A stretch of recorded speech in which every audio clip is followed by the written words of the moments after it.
अस्सलाम वालेकुम जी। Welcome back to learning with engineer Usama Shahid. मुझे उम्मीद है कि आप अपने घर में बहुत ही ज़्यादा खैरियत से होंगे। आज जिस चीज़ की लिए जो वो मैं आपके साथ ये लेके आया हूँ, कुछ हम टिप्स एंड ट्रिक्स डिस्कस करेंगे अपनी वोकैबुलरी को इम्प्रूव करने के लिए।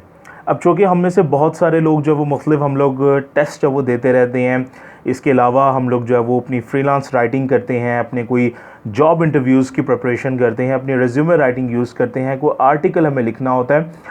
वोकैबुलरी जो है वो एक बहुत ही इसका एक इम्पॉर्टेंट और एक इंटेग्रल पोर्शन है।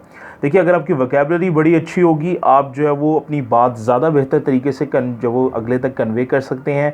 आप जो है वो अपनी बात में जब वो ये अपने सेंटेंस में खूबसूरती लेके आ सकते हैं। लिहाजा एक अच्छी वोकैबुलरी आपको हर जगह पे एज देती है। अब होता ये कि हम सब कॉन्टिनेंट के जो लोग हैं, जिसमें हमारे पास पाकिस्तान, इंडिया, बांग्लादेश से हम लोग जो लोग हैं, हम लोगों की जो नेटिव ज़ुबान है वो कुछ और होती है, और इंग्लिश जो है वो हमारी एक कमर्शियल लैंग्वेज के तौर पे यूज़ होती है। हमें अक्सर जो है वो एक अच्छी वोकैबुलरी जब वो उसमें उसको अंदर जब वो अगर हम अपने आप बनाएं, हमारे लिए एक भी बड़ी मुश्किल टास्क होता है कि अपनी वोकैबुलरी को हम इम्प्रूव करें। तो आज की इस वीडियो में जो वो आप के साथ में एक बहुत ही कमाल की टेक्निक जो वो डिस्कस करूंगा, जिसके साथ जब वो हम अपनी वोकैबुलरी को इम्प्रूव कर सकते हैं। हम थोड़ी सी जब वो टिप्स एंड ट्रिक्स की तरफ भी देखेंगे, और इंशाल्लाह एट द एंड मैं आपको बताऊंगा कि किस तरह से मेरी जो एक निमोनिक टेक्निक है उसके साथ आप वोकैबुलरी को जब वो अगर आपके पास कोई अर्जेंट एग्जामिनेशन आ रहा है, कुछ आ रहा है, तो बड़ी तेज़ी के साथ आप वर्ड्स को जब वो अपने दिमाग में महफूज कर सकते हैं। सबसे पहले मैं आपको बताता चलूँ कि हमारा जो ह्यूमन ब्रेन है वो एक डिफरेंट तरह की एक लिहाज से एक मशीन है। ये बहुत सारी इन्फॉर्मेशन स्टोर कर सकता है, लेकिन मैं आपको बताता चलूँ कि हमारे जब वो दो टाइप के जब वो ब्रेन होती हैं, या जिसे हम कहते हैं ब्रेन के अंदर, sorry, that is like the memory portion.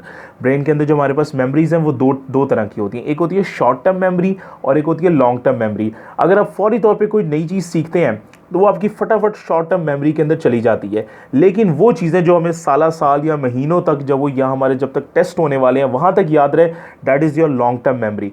अब ये हमारे यहाँ कंप्यूटर नहीं है कि जिस तरह से हम बड़े मज़े से जी शॉर्ट टर्म मेमोरी के फोल्डर में फ़ाइल पड़ी थी, मैंने उठा के जब वो कॉपी की और उसको लॉन्ग टर्म मेमोरी में पेस्ट कर दिया। नहीं, ह्यूमन ब्रेन के अंदर इस तरह से नहीं होता। It is a very different process. Short term memory से वर्ड्स को अपनी लॉन्ग टर्म मेमोरी में आपने लेके जाना है। अच्छा, सबसे पहले मैं कहूँगा इसकी एक अच्छी टेक्निक है कि अगर आप किसी भी टेस्ट की तैयारी कर रहे हैं तो एक छोटी सी अपनी एक पर्सनल नोटबुक बनाएं। नोटबुक इसलिए कि आप जब वो अक्सर इस तरह होगा कि आप वर्ड याद करेंगे और आप वो वर्ड भूल भी जाएंगे। देखिए, टोटली नेचुरल है, ये बिल्कुल हर एक के साथ होता है। अगर आपके साथ हो रहा है तो ये कोई इसमें जब वो शक व शुबे वाली बात नहीं है, ये हर एक के साथ होता है। हमारा ज़ाहिर है जब वो एक ब्रेन एक सर्टन जब वो एक हद तक की इन्फॉर्मेशन प्रोसेस कर सकता है, हम चीज़ों को भूल जाते हैं, हमारी फितरत में है। हम जब वो चीज़ों को यानी फॉरगेट करना जो या भूल जाना हमारे यहाँ यानी बहुत ही ज़्यादा कॉमन है। तो मैं ये कहूँगा कि आप एक छोटी नोटबुक बनाना शुरू करें। अब ये नोटबुक आपको पता है किस चीज़ में हेल्प करेगी कि आप जब मज़ीद से मज़ीद वर्ड्स याद करते जाएंगे, तो लाइक आप अपने गोल सेट करेंगे, जी मैंने जब वो 1 महीने के अंदर 15 नए वर्ड सीखने हैं या 1 महीने में 30 नए वर्ड सीखने हैं, तो उसके बाद आप उसको जब वो कॉन्टीन्यूसली रिवाइज करते जाएंगे, so that will be a great help. ठीक है, अब आपने ये पर्सनल नोटबुक है, इसको अपने पास रखते जाएं। जो भी आप मीनिंग जब वो याद करें, इसके बाद जो इसका निमोनिक है, अब निमोनिक बहुत इंपॉर्टेंट टेक्निक होती है, मैं आपको आखिर में बताता हूँ, ज़रूर उसके बारे में बताता हूँ। आप जब वो अपनी नोटबुक बनाएं और उसमें उन चीज़ों को लिखना शुरू कर दें। ठीक है, अब फॉर एग्जांपल एक नया वर्ड था जी, लेट्स से कि जब वो आपने एक वर्ड मेरे साथ सीखा जो कि था कि let's say anything, let's say abate, आपने मेरे साथ एक वर्ड सीख लिया। ठीक है, आपने एक नया वर्ड आज अबेट सीखा। अब सिर्फ अबेट सीखना या उसका मीनिंग, अब इसका मतलब होता है to encourage someone to do something illegal. ठीक है, किसी को इलीगल काम पे उकसाना या उसकी हौसला अफजाई या शाबाशी देना कि भाई बहुत अच्छी बात है कि तुम ये इलीगल काम कर रहे हो, that is called he is abetting me, he is abetting me to do this robbery. ठीक है, this is the kind of sentence. ठीक है, अब होना ये आपके साथ कि आपने जब वो एक वर्ड लर्न कर लिया, अब आपने एक वर्ड जब वो याद कर लिया, ये वर्ड आपके दिमाग में शायद 24 घंटे, शायद 48 घंटे, या बहुत अच्छा हुआ तो शायद 72 घंटे तक रहेगा, लेकिन कुछ ही दिनों में आप इस वर्ड को भूल जाएंगे। अब इसे याद किस तरह से रखा जाए? नंबर 1, सबसे पहले कोई इसका एक आप जब वो सेंटेंस निकालें जहाँ पर जब वो आपके पास ये पता हो कि ये यूज़ किस तरह से आपके पास हो रहा है, यानी ये सेंटेंस में आपके पास किस तरह से इसका स्ट्रक्चर आ रहा है, आपको पता हो ये सेंटेंस में आपके पास आना किस तरह से है।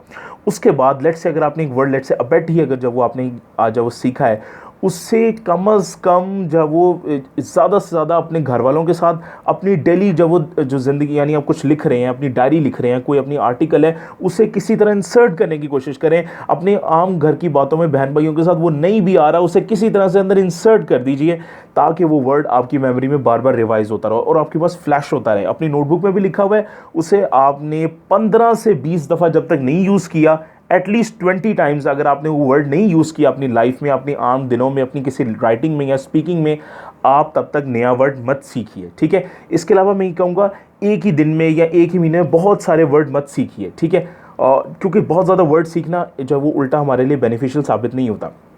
अच्छा, अब वो वर्ड ज़्यादा से ज़्यादा अपने दोस्तों के साथ आप बोलिए, ठीक है। उससे क्या होता है कि जब वो उसकी फ्रीक्वेंसी जब आपके पास ज़्यादा होती है उस वर्ड की, तो वो वर्ड ज़्यादा देर तक उसके चांसेस होते हैं कि वो ज़्यादा लंबी देर तक आपके पास रिटेन करेगा। लास्ट थिंग जो मेरे पास जो मैं डिस्कस करना चाहूँगा वो है टेक्निक मेरे पास निमोनिक्स की। अब निमोनिक्स जो होते हैं वो मैं कंटिन्यूसली, मेरी बाकायदा लाइब्रेरी आप जाके सर्च करें वीडियो सेक्शन में, word of the day with Usama Shahid, मैं तकरीबन जब वो एक नया वर्ड लेके आता हूँ उसको डिस्कस करता हूँ। लेट्स से मैंने आपके साथ एक वर्ड अबेट ही लिया था, ये मेरा पहला वर्ड था जिसकी मैंने एक वीडियो जब वो लर्निंग बनाई थी। अब अबेट से, अब आपने अबेट को याद किस तरह से रखना है, एक तरीका तो ये कि मैंने जी बार बार उसे बोलता गया यूज़ कर लिया, मुझे याद हो गया, दैट इज़ परफेक्टली फाइन। दूसरा तरीका है कि मैं अबेट को अपने हिसाब से बना लूँगा। हम सब कॉन्टिनेंट में उर्दू हिंदी तो जानते हैं, हमें याद है अबेट से आ बेट लगाते हैं, बेट का मतलब होता है शर्त लगाना। अब यूजुअली हमारे कम्युनिटी स्टैंडर्ड्स के मुताबिक शर्त लगाना कोई अच्छी चीज़ नहीं मानी जाती, इसे इलीगल करार दिया जाता है। शर्तें लगाना या गैम्बलिंग इस लाइक ये एक अच्छी चीज़ नहीं मानी जाती। तो किसी को कहना कि आजा भाई, आ यार मेरे पास आ, शर्त लगाते हैं यार, ये इसका मतलब आप किसी को हौसला अफजाई करें, मेरे दोस्त मेरे भाई आजा यार मिलकर शर्त लगाते हैं, या कोई आप उसे इंकरेज करें। तो अबेट से आ बेट, अब ये बिल्कुल टोटली मीनिंगलेस है, लेकिन ये चीज़ आपको वर्ड याद रखने में ज़रूर मदद करेगी। अगर आप जब वो मज़ीद मेरे साथ इस तरह के वर्ड इसी निमोनिक टेक्निक के साथ सीखना चाहते हैं तो ज़रूर मेरे चैनल को सब्सक्राइब करें, और मेरी जो वो वीडियोस जो तकरीबन जो अच्छी फ्रीक्वेंसी के साथ में 2-3 दिन के बाद एक नई वीडियो जब वो अपलोड करता हूँ, आप नए से नए जब वो वर्ड्स मेरे साथ सीखिए। अपना और अपने घर वालों का इन हालात में ख्याल रखिए। अल्लाह हाफ़िज़।